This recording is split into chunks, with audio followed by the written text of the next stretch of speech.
Hello, this is Adrian with Landscapians.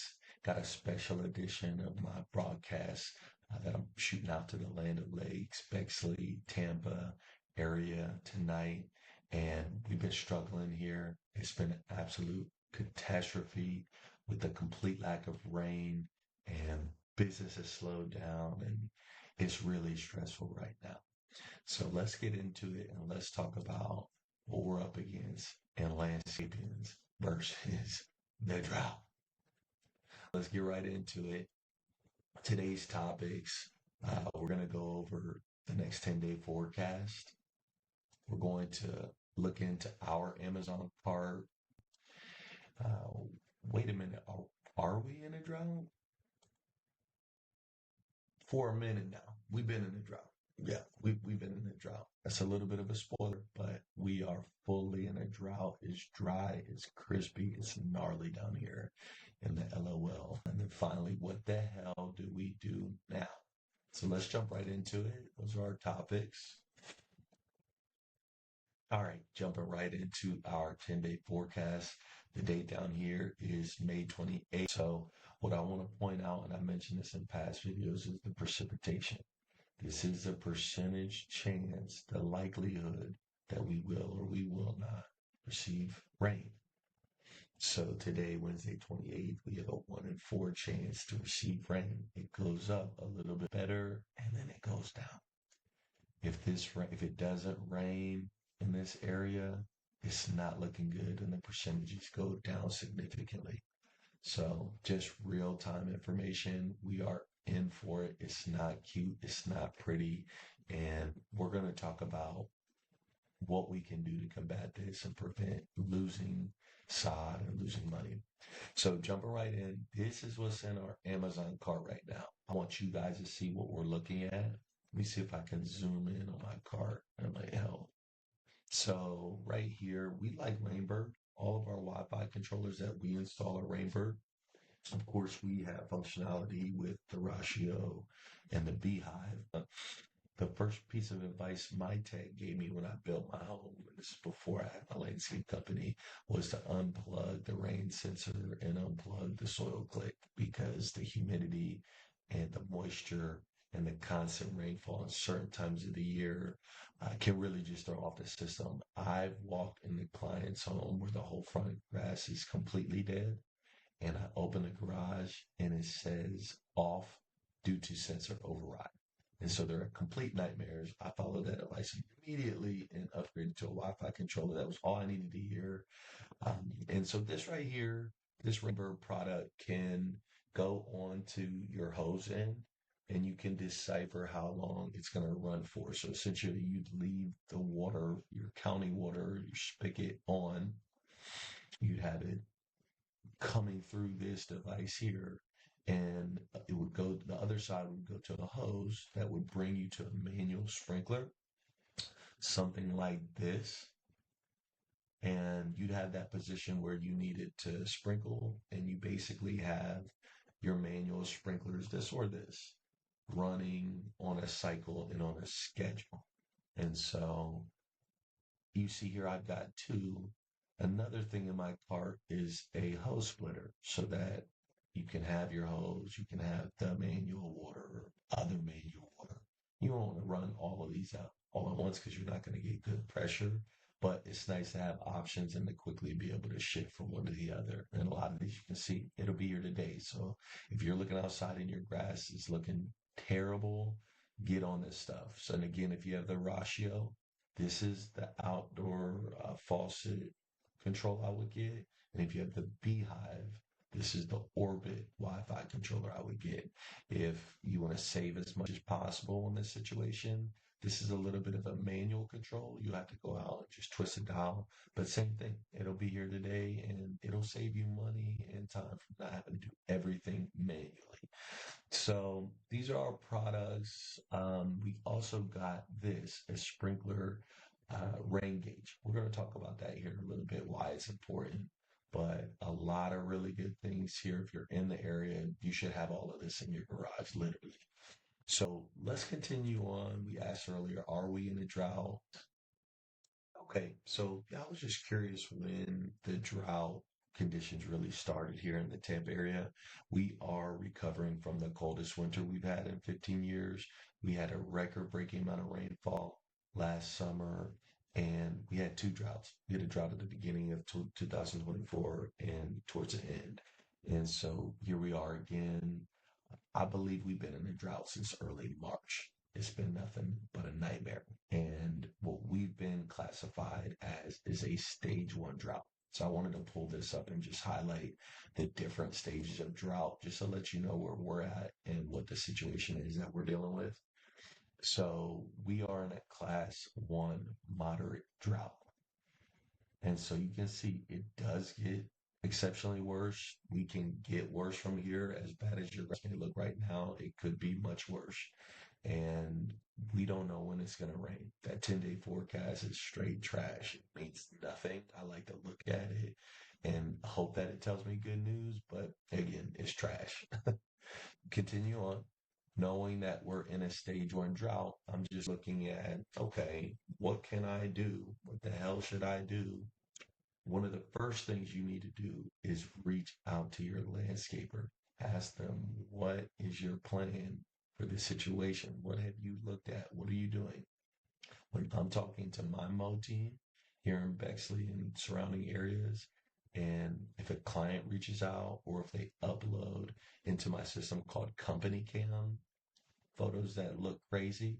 My questions are, when did you ask the client to open the garage? Did we look at the irrigation schedule? I personally filmed a tutorial, so no employee of mine has any excuse to not know what's going on with irrigation and not even be able to test it. Now, pressure has completely handicapped us and cut us off at the knees here in Pasco. They're cutting it every single day.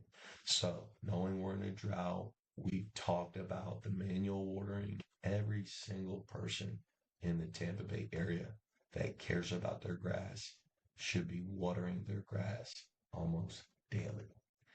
Let's get into it though, and how that should go, what it should look like. And so, and let me back that up. You shouldn't be watering it daily for no reason. If your grass is under stress and drought and it looks terrible, you need to start watering it daily to bring it back. Let's get into how you really should water it though, assuming your grass looks good. It's just a little bit crunchy. How do we want to handle that situation?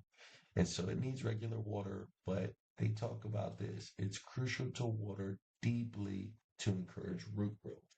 And so here in the Tampa Bay area, this is the most difficult zip code in the country, I believe, to maintain St. Augustine grass. We're in a swampland that's primarily sand for the soil. It was There was like 50 different grasses and weeds that existed here. We got rid of all of them, built our homes, and then did a really crappy job of installing sod over cement bricks and things like that.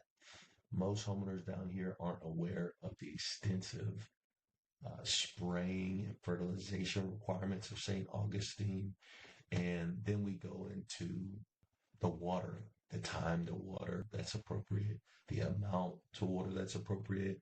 Now, I'm going to quickly just go back to this product here, this rain gauge.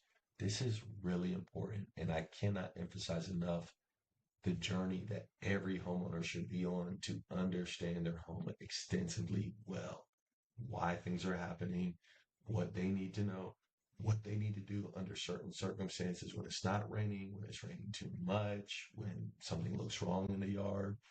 We got to figure that out. And again, I encourage everybody, text your landscaper. If they're not giving you in-depth answers and timely responses, get rid of them, literally. They're not helping you. If they're not comprehensive, meaning the guy who mows is also looking out for the health of the grass, if he does not care at all, get rid of him. He's literally hurting you, bringing disease and insects to your yard. And he's not even telling you when he's killing your yard or he's killing your irrigation system. And if you don't know what to look for, people could be costing you thousands, but yet they're saving you $50 a month on the maintenance. So just something to think about. Now, as we're here, this is a spike that you put in your yard. And as you run your sprinklers, you would check it after. And so it comes with a bunch because you put them periodically throughout, especially areas that are dry to see, okay, over here I got an inch and a half, and over here, the same exact zone, I got half an inch. That's when my irrigation tech, Gavin, comes into play and starts optimizing and possibly repairing your system. So these rain monitors are huge, rain gauges and sprinkler gauge. I highly recommend getting these and having these around the house so that you can be aware of what's going on with your irrigation system and its performance, but also what's going on with the weather and how you need to respond, because it's not just irrigation. If it rains and you're not quite sure, it's supposed to rain, you're not quite sure how much it rained, you also know that you're supposed to water your grass deeply. So what does that mean? And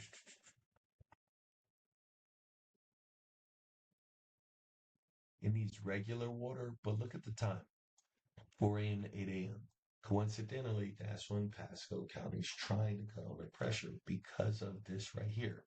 A lot of people have their system set to 2 to 3 or 8 p.m. at night, and it's not a great time during the day. When you do it during the day, you're running the potential of that water evaporating. And so instead of getting to the grass like we need it to, it evaporates, and it's amplifying the intensity of the sun's rays, burning and hurting your grass even faster.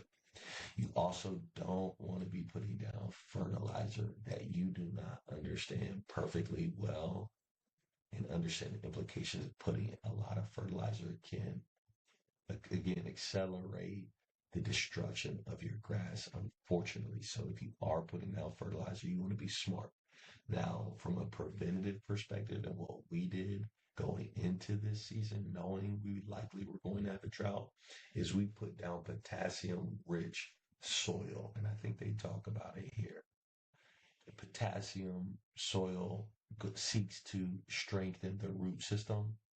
When we enter drought and we're not getting as much water, your grass's root system needs to be strong and deep into the soil so that it can extract water from wherever it can. When you water frequently and for short periods of time, it causes your root system to be shallow. And so it basically never has to grow stronger because you're watering it all the time, and it's really easy to eat for itself.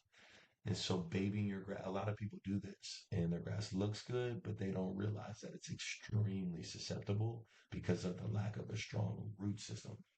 So it's important to understand your irrigation and not just do anything willy-nilly with it. So same thing with the fertilizer, nothing willy-nilly. If you're mowing yourself, keep your deck on the highest length humanly possible. Only reduce by a quarter of an inch at a time, and do that in an inconspicuous area you do not care about. Because when you scout St. Augustine grass, it immediately becomes extremely susceptible. And so it may not seem like you did that much damage until disease, roots, or weeds, or insects take root. And they begin to attack that little patch of grass that you scoured. And then that continues to grow, and you're not sure why this spot keeps getting bigger and bigger, but it goes back and correlates to when you scalp the grass, fortunately. And so keep your deck high. Just reading through this as we go. Sufficient water, providing the right nutrients, and addressing any pests or disease. Good. Pests for your grass involve and encompass insects, weeds, and disease. All of those are pests inside your home. Outside your home, specific to your grass. Inside your home is a lot more bugs and other things like that. People who don't know when to leave, when it's time to leave. Like, I got to go to bed. That's a pest inside the house. But let's talk about post-drought. So if some areas die, they can be removed and replaced with sod, or the surrounding surviving areas can be allowed to repopulate. This is an interesting thought process here. And I just want to stick here in this post-drought recovery. This part here where they're saying surviving areas can be allowed to repopulate only if you dethatch that area. You have to remove the dead grass that's very brown in color and likes to just kind of hang out there. What people don't know about thatch is that it also gives bugs and insects a really nice hiding place from what we spray, the insecticides that we spray. And so thatch is extremely important. We offer what's called power raking to remove thatch. And if it doesn't solve your sod issues and make your grass look better by repopulating those areas, we credit that power raking towards the cost of new sod to help our clients out. So we talked about a lot. I really want you guys to focus on the irrigation, the manual watering, these products that you need to get, looking at the weather forecast, keeping an eye, asking your landscaper questions, sending a lot of really good pictures early as fast as possible. So last but not least, before I let y'all go, I just want to look at what products help St. Augustine resist damage from drought. And this is kind of like what we were talking about earlier. Potassium fertilizers strengthen the grass's cell walls and promote root development, leading to increased resilience. You got to baby your grass. And so I really hope this was helpful. I hope you guys got something from this video. We don't want to keep going through this. I'm probably going to send this video out every single year until it starts raining early in the year here in Florida. But we don't anticipate anytime soon. As always, I want to thank you guys for allowing landscaping this opportunity to take your yards out of this world, whether it be through hiring us or just liking our videos. I'm going to ask you to subscribe, share this with somebody you know that's struggling with the situation. If you're a wife, just kind of like, be slick about it, but get this into your husband's view so he can get outside and start being effective in the yard. All right, guys, thank you again and have a good rest of your week. Bye-bye.